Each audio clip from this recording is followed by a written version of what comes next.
Yay! Yes! Yay!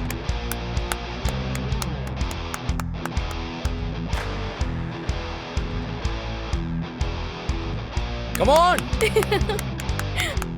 Yay!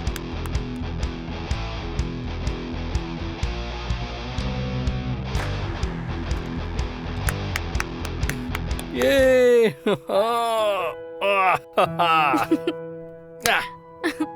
Super Tamil, நீ ஜெயிச்சிருவேன்னு 100% உன்னை நீ நம்பின நம்பிக்கை தான் உன்னை இப்ப ஜெயிக்க வச்சிருக்கு. இந்த மைண்ட் செட் உனக்கு எப்பவும் இருந்தாலே போதும். இனிமே உனக்கு எல்லாமே நல்லதாவே நடக்கும். சார், நீங்க சொன்ன மாதிரியே தமிழ் பிரவீனை ஜெயிச்சிட்டா. இப்போ உங்களுக்கு தமிழை காம்படிஷன்ல கலந்துக்க வைக்கிறதுல எந்த அப்ஜெக்ஷனும் இல்லையே? இல்ல சார்.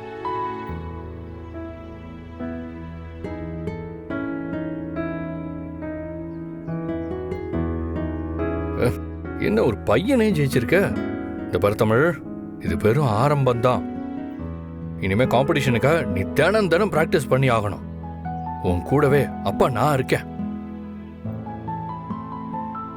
நீ ஜெயிச்சு பெரிய ஆளாகணும். ஓகே, அதை நான் பார்க்கணும். அதான் அப்பாவோட ஆசை.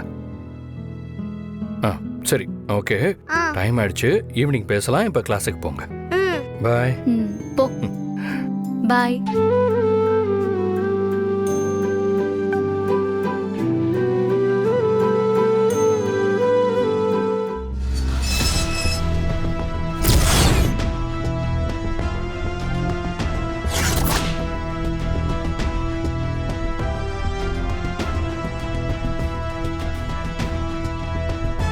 மித்ரா, இவனை பார்த்தா ஜெயிலுக்கு போயிட்டு வர மாதிரியா இருக்கு. இவன் ஏதோ உள்ள போய் சாதிச்சுட்டு வந்த மாதிரி எவ்வளவு கெத்தா வரான் பாரு. உனக்கு அவனை பத்தி தெரியாதானா? அவன் குப்புற விழுந்தாலும் மீசையில மண்ணோட்டாது. வணக்கம் மேடம். வணக்கம் வணக்கம், எல்லாருக்கும் வணக்கம். எப்படி இருக்கீங்க? நல்லா இருக்கேன் தர. நீ எப்படி இருக்க? நமக்கு என்ன மேடம், எங்க போனாலும் ஒரே மாதிரி தான். நீங்க தான் என்ன ஜாமீன்ல எடுக்கிறதுக்கு ரொம்ப லேட் பண்ணி என்ன டென்ஷன் பண்ணிட்டீங்க. என்ன சீக்கிரமா வெளியே எடுத்துருவீங்கன்னு நான் ரொம்ப நம்பிக்கையில இருந்தேன் மேடம். கடைசியில இப்பதான் ஞாபகம் வந்திருக்கு போல. அதுல எனக்கு கொஞ்சம் வருத்தம் தான் மேடம். ஏன் மேடம் இப்படி பண்ணீங்க?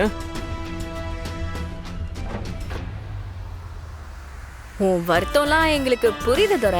அப்ப இருந்த சூழ்நிலை எங்களால எடுத்தவங்க அவுத்தோன்னு உன்னை ஜாமீன்ல எடுக்க முடியாத மாதிரி ஆயிடுச்சு. எங்களுக்கும் அது கஷ்டமா தான் இருந்துச்சு. வேற எதுவும் பண்ண முடியல தர. சரி விடுங்க மேடம், ரொம்ப ஃபீல் பண்ணாதீங்க. இப்போவாவது என்ன வெளியே கூட்டு வரணும்னு உங்களுக்கு தோணுச்சு, அது வரைக்கும் சந்தோஷம். அது சரி, சும்மா காரியம் இல்லாமலாம் என்ன வெளியே கூப்பிட்டுருக்க மாட்டீங்களே? உனக்கும் பாரதிக்கும் பிரச்சனை நடக்கிறப்போ அவரோட கைரேகை அங்கங்க இருக்கிற எல்லா இடத்துலயும் பதிவாகிற மாதிரி செட்டப் பண்ணிடுவோம். சோ நாம இது எல்லாத்தையும் வச்சு பாரதி மேல கொலைப்பழிய போட்டு உள்ள தள்ளுறது ரொம்ப ஈஸி. அது புரியாம ஏதோ உன்னை கொலை பண்ண வந்தோம் அப்படி இப்படின்னு விடவெடுத்து போய் நிக்கிற. நீ செத்து போயிட்ட மாதிரி கொஞ்ச நாளைக்கு தலைமறைவா இருந்தாலே போதும். மத்ததெல்லாம் நாங்க பாத்துக்கிறோம். அட்ரஸ் சக்க பிளான் வேற லெவல்ல தான் மேடம் இருக்கு. நீங்க சொன்ன மாதிரி மட்டும் நடந்துருச்சு, பாரதி கன்ஃபார்மா பெர்மனண்டா ஜெயில் தான். அதெல்லாம் சரி, இந்த எல்லா மேட்டரும் ஓகே தான். ஆனா நான் இங்க இருந்தா யார் கண்ணியாவது பட்டு மாட்டிப்பனே, அதுக்கு என்ன பண்ண போறீங்க? இவ்ளோ யோசிச்சவங்க அத பத்தி நாங்க யோசிக்க மாட்டோமா? நீ இந்த ஏரியாவிலே இருக்க போறதில்ல. சொல்ல போனா இந்த நாட்டிலே இருக்க போறதில்ல. ஏதாவது செஞ்சு உன்னை ஃபாரின் அனுப்பலான்னு முடிவு பண்ணிருக்கோம். பேசாம நீ ஃபாரின்ல போய் செட்டில் ஆயிடு, புரியுதா? மேடம் என்ன மேடம் இது? தோர ஃபாரின் போறானா? இப்படி ஒரு சர்ப்ரைஸான விஷயத்த நான் எதிர்பார்க்கவே இல்லை மேடம். என்ன பண்ண எப்படி பண்ண மட்டும் சொல்லுங்க மேடம். வேலையை முடிச்சு கொடுத்துட்டு அப்படியே ஐயா பறந்து போய்கிட்டே இருக்கேன். கடவுளே, வர வெள்ளிக்கிழமை என்னோட பிறந்த நாள். போன வருஷம் என்னோட பிறந்த நாளைக்கு உன்னோட கோவில்ல வந்து என் அப்பா என் கூட இருக்கணும்னு வேண்டிக்கிட்டேன். நீயும் அதே மாதிரி என்னோட பிறந்த நாள் அன்னைக்கு என் அப்பா என்னோட இருக்கிற மாதிரி நீ பண்ணிட்ட. இந்த வருஷம் என் அப்பா என் அம்மா 2 பேரும் என் கூட சேர்ந்து கேக் வெட்டி என்னோட பிறந்த நாளை கொண்டாடணும்னு ஆசைப்படுறேன். எப்பவும் நான் உன்கிட்ட அது வேணும் இது வேணும்னு கேட்டது கிடையாது. ஆனால் இந்த வருஷம் எனக்கு பிடிச்ச ஒரு பொருளை அப்பாவும் அம்மாவும் சேர்ந்து வாங்கி கொடுக்கணும்னு நான் ஆசைப்படுறேன். என்னோட இந்த ஆசை நிறைவேற உன்கிட்ட நான் வேண்டிக்கிறேன். நான் ஆசைப்பட்டதை நீ கொடுப்பேன்னு நான் நம்புகிறேன். இந்த பிறந்த நாளைக்கு நான் என் அப்பா அம்மாவோட சேர்ந்து சந்தோஷமாக இருக்கணும். எனக்கு அது போதும். ப்ளீஸ், நான் வேணுனதை கண்டிப்பாக நடத்தி கொடு சாமி.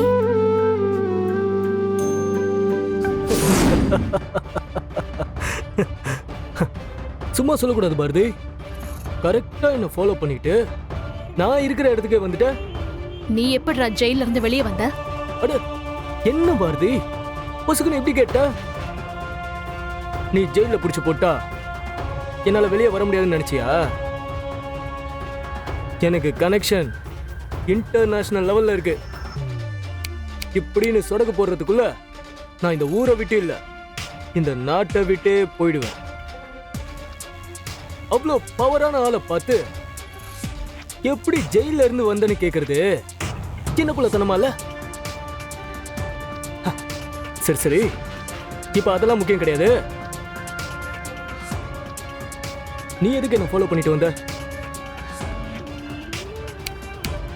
பாரதி, இப்ப நான் ஒரு விஷயம் சொல்லட்டுமா? பாரதி, நீ என்ன நினைச்சிட்டு இருக்க தெரியுமா? நீ என்ன ஃபாலோ பண்ணிட்டு வந்து நான் இருக்கிற இடத்த கண்டுபிடிச்ச மாதிரி ஒரு கெத்துல இருக்கிற. அது புரியுது.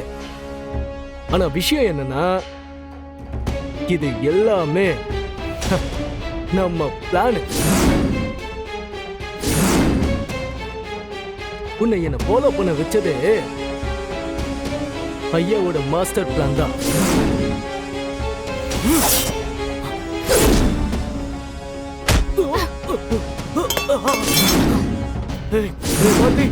வேண்டாம்.